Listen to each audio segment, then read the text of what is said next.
Coming from developers Dual Effect and Abstract Digital from Chile, Tormented Souls is an excellent new addition to the survival horror catalog. And while it is an indie title, it feels more like a middleware survival horror title that popped up during the PlayStation 2 era, and I mean that in the best way possible. It wears its Resident Evil and Silent Hill influences on its sleeves, but it has its own little tricks and quirks, some for better or for worse. Plus, you could get the game for just $20, and for a survival horror title, it's longer than the norm, but never felt like it wore out its welcome. My first playthrough was around 9 hours. I was quite surprised how quickly Tormented Souls came out. I checked out the demo during the Summer Steam Demo Fest a few months back, which I did a video on. I wasn't expecting it anytime soon actually, I just gotten used to that with Kickstarter projects or early access titles. However, lo and behold, it launched in late August, so let's dig into it. For a brief intro, we play as Caroline Walker. She's a young woman who receives a letter of a picture with twins that haunts her, and she decides to pursue it. Her investigation leads her to Wildberger Hospital, where she is knocked out, wakes up in the bathtub with a tube shoved down her throat naked, and one of her eyes removed.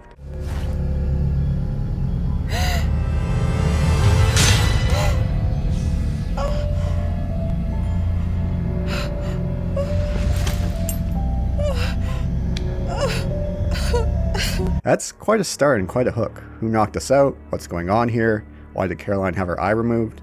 With that, we're off to navigate through this manor and hospital. Tormented Souls has some incredibly strong art direction. Well, mostly. This manor looks fantastic and builds a great sense of dread.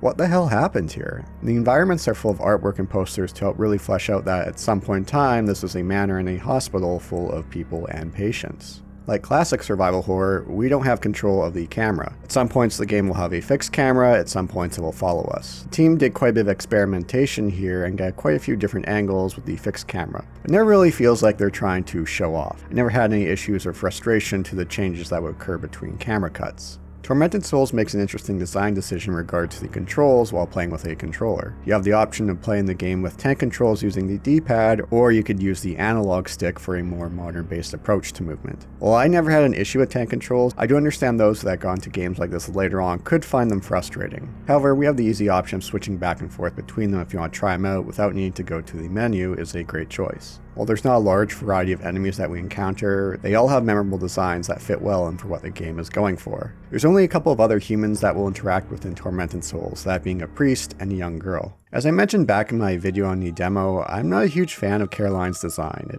It feels out of place with what the game is going for in regards to her outfit. The devs have already been adding updates to the game, so I do hope to see some alternate outfits that don't feel like such a clash with the environment around us. This game takes place at the end of 1994, and she's a woman in her early 20s. Maybe something that would be more period appropriate, whatever that may be. The priest, who we'll also encounter, doesn't really have that clash. Sound design is one of the key elements of survival horror, and I'm happy to say that Tormented Souls excels in this. Enemies have distinct noises and sound cues.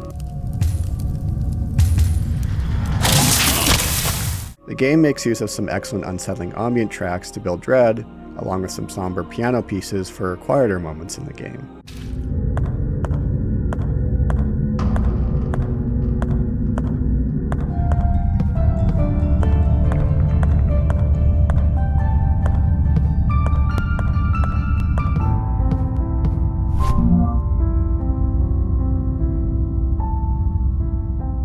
The voice acting of Tormented Souls is a bit of a mixed bag. There are only 3 characters with voices in the game. The priest, who for the most part is fine, the little girl, who doesn't have a tons of screen time, is alright, but it's Caroline that can have these moments where that delivery doesn't quite hit. What the hell is going on here? My child, you are pale. What happened to you? A person in a wheelchair with knives in his hands was chasing me. Felt like they were unsure on how much cheese they wanted in the delivery. There's some points where it felt like the direction was to have her take things more serious, while other points have evoked more of a cheese factor of the earlier days of survival horror. I think they should have just focused on a serious direction when it comes to her voice acting due to the nature of the game. For the gameplay of Tormented Souls, it sticks to the classic survival horror formula with a few little tweaks of its own. We'll be navigating our way through this manor and hospital, unlocking shortcuts along the way, finding items, and solving puzzles to progress. Combat offers choices from 3 guns to some melee weapons. While there's not a shortage of ammo, you don't need to be taking down every single enemy in your path. Guns offer a lot of punch, and I have to say that Caroline looks like a pro reloading this shotgun.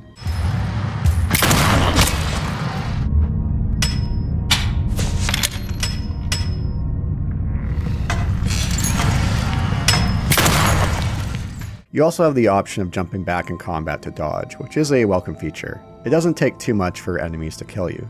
Staying too long in the dark will kill Caroline, so we'll need to use a lighter in the darkness or light up candles along the way. This does lead to some interesting moments earlier in the game where we'll enter a room, hear the sound of an enemy approaching, all while looking for a candle to light up so we could take out a weapon or evade them. There are a few of these moments earlier on of needing to light up an area in order to progress, and if anything, Tormented Souls could have made more use of these kind of puzzles. The game does let a fair amount of time pass before we're finally given a pocket flashlight so we don't need to worry about switching between the lighter and a weapon, which then opens up areas that were previously inaccessible. So the puzzles in Tormented Souls are definitely a step up compared to other survival horror titles. Some of the logic feels more akin to a point-and-click adventure in regards to their difficulty. Once we get to the main hall, the game really opens up and gives us a number of doors and rooms that are going to take some puzzle solving or finding items to progress forward. Maybe a little too much. As a result, I didn't have as many aha moments in the game compared to other similar titles where I picked up an item and remembered exactly where to use it. And I won't lie, there were a few puzzles here where I went on the Steam discussion forum to get some hints about moving forward with them.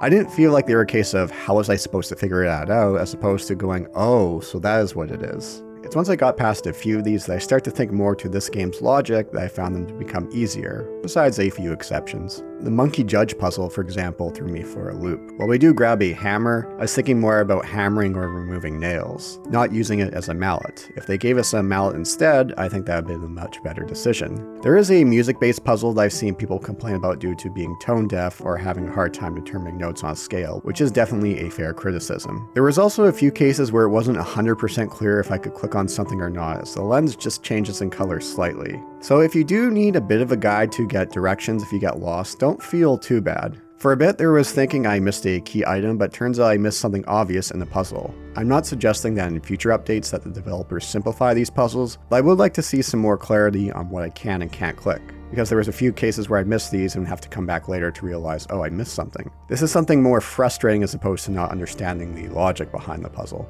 One thing I do have to commend Tormented Souls for is stealing mostly of quality and tone throughout the game. I've always wanted a Resident Evil game to take place in one style of location. Resident Evil 1, for example, has the mansion, the guardhouse, the labs. Here, Tormented Souls comes pretty close to doing this. While we go further down into the manor to the sewers and morgue, there's still a consistency with the rest of the location that doesn't feel disconnected and offers some of the game's best horror. While the game doesn't make use of a ton of jump scares, there were a few down here that did get to me.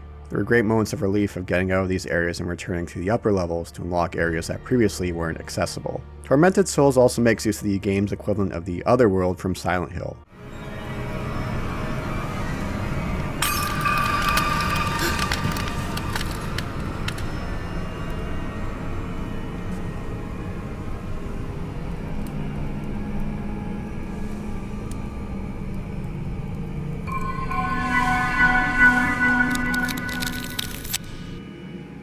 Revisiting areas that are far more derelict and metallic, with different layouts and challenges. There are a few cases of solving puzzles on one side to continue progress in the other. There are also a few cases of traveling through time as well, finding these VHS tapes, we could step back into the past. These sections will have some plot advancements, but there's also some solutions for puzzles. There's a couple of cases of, I need to leave this item for a few days, in which you go back to the present to pick up.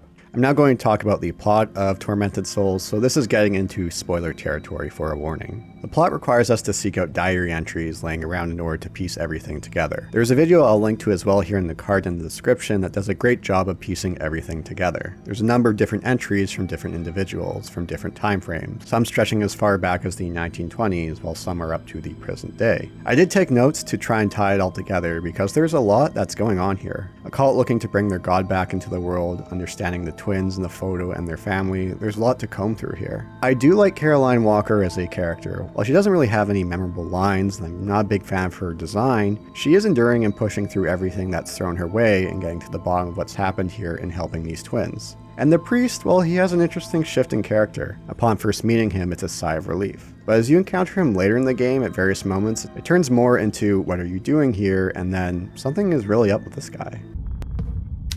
Ah, we meet again. Father, what are you doing here?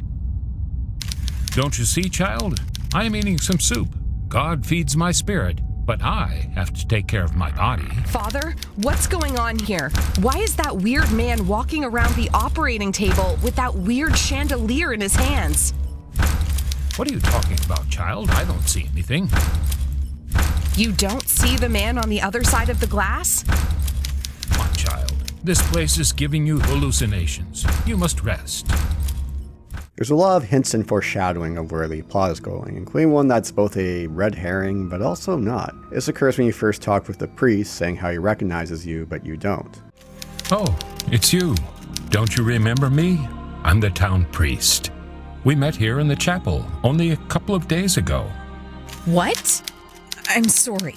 I don't remember you. I certainly don't remember coming here before. I see. Perhaps I'm mistaken. I'm old and get confused every now and again. So you're thinking, hey, I must have a twin, which is true, but you met him actually through time travel. I do know it's somewhat weird that we have these VHS tapes laying around with specific time frames that we could travel back to, but let's just chalk that one up to video game survival horror logic. So with the diary entries, you could piece together a number of things, like the fact that Caroline Walker is Emma Wellberger, one of the twins in the photo. One of the VHS tapes will take us back to the 1980s to meet Anna, where it's very obvious of the connection here, seeing how much they look alike. It also returned to the present time, picking up an entry, and Anna mentions just how much Caroline looks like Anna's mother. The revelation itself does not happen to Caroline or Emma until later in the game. It's not meant to be a shock to the player, it's more of a confirmation from all the pieces that we've been given before. I'm fine with us as the player coming to this conclusion far before Caroline. She does mention in this revelation scene that she hid these memories of trauma away. Again, the scene doesn't have quite the same impact due to the voice acting not quite being up to par. Where it's the actress, the direction, a combination of the two, it's hard to say.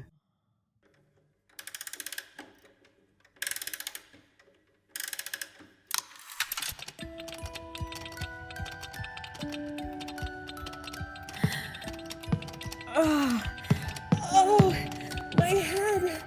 Oh.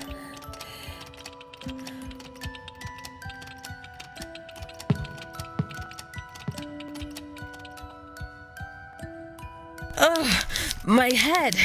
What is this? I know this song. I know it. It's the song my sister and I used to listen to when we were children. My sister Anna. I remember. I am Emma, the girl who fell from the bridge 14 years ago. As well, we could conclude for ourselves before Caroline herself remembers is that the priest that we've been coming across is Grandfather Noah, her grandfather on her mother's side. He is part of the sect looking to bring their god into the world, and he's caused incredible torment for Caroline, her sister, her mother, and father, we find dead in his office. The game builds up to a crescendo for its ending, with us going back in time to when Caroline is in the bathtub, and cutting out our own eye in order to progress forward and deal with Grandfather Noah. Depending on the actions we take, we can free Anna from her current state, and let her finally pass on in peace. It's a nice scene and finally gives Anna some closure.